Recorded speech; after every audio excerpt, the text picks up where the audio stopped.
Magandang hapon po sa lahat.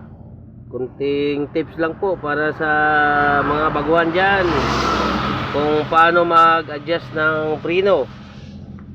Ganito lang po ang gawin nyo guys. Tanggalin nyo yung gulong. Yan, nakatanggal na. At saka ito, tanggalin nyo rin to. Tanggal na. At saka unang gawin nyo guys is ito lang po ang kailangan gawin guys, o para mag-adjust ka ng ano yung preno mo. Ito lang guys. Kita niyo po ito. Diin niyo po lang ito pa ano. Ganyan, tapos ipataas niyo guys, ganyan. Tapos kung kulang pa sa ano, ganun din ulit, ganun. Tulak niyo pataas hanggang sa tumaas din to. Para yung pagpreno mo, apak mo ng preno doon, lalapat na to sa ano mo, brake drum mo.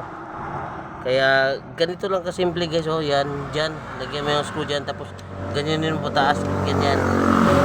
Kung kulang pa, ganoon mo ulit. Tapos kung sobra naman, ganyan din naman, babalik mo, yan.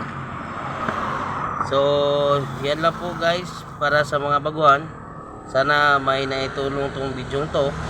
Kasi kanina hindi ko na na-videohan kung paano magpalit ng ano, rubber cap. Kasi wala akong katulong mag-video. Kaya ngayon ang ginawa ko,